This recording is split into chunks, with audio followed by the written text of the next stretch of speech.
Hi, do you want to start a garden but it's too cold outside? Or maybe you don't know where to start. Well, come with me, I'm going to show you how. So I have a big walk-in closet, and this is where we started, our seeds.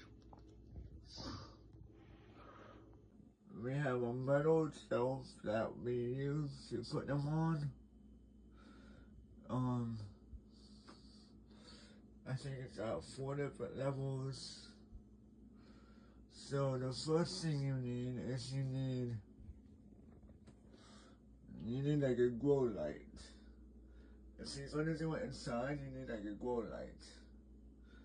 And on every, these are all grow lights. So the first thing you need is a grow light, because if you're gonna do it in the closet or inside, you need light. So look at these. I can turn them on. So what we do is we turn them on during the day when we wake up. We turn them off at night to simulate night. Ideally, you want them 6 inches from the pot. You can do a little bit closer, but no closer than 2 inches. And no further than 6 inches away.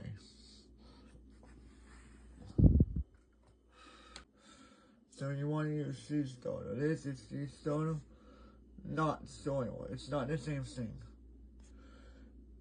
Soil is more, after your seeds are started, you move them to soil. But seeds can't get started in soil. So, make sure you get seed starter.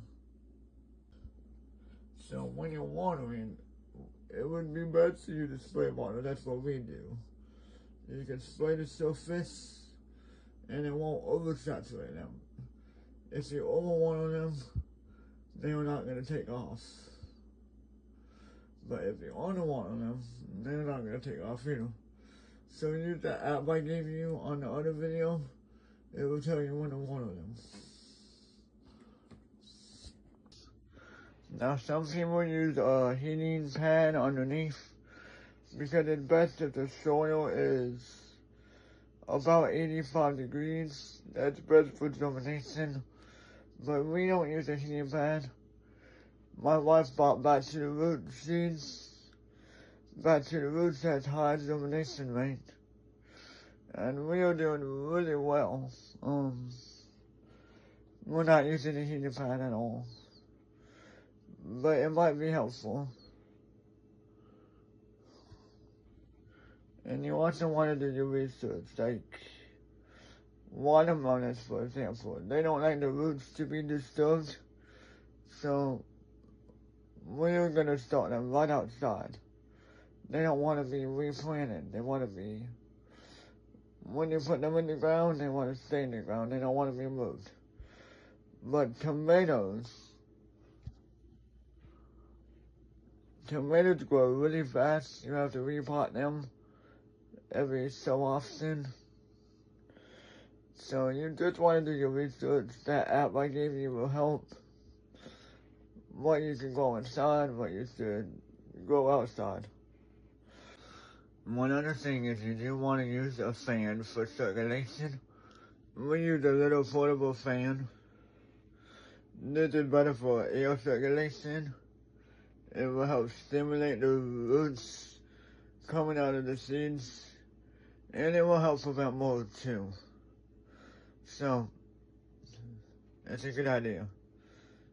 Let me know if you have any questions, any comments, any advice, because we are all pretty new to this. And I did want to say that my wife does most of the work. I love her. I would never have gotten into gardening without her. So, make comments, share, like, and follow for more. Thank you.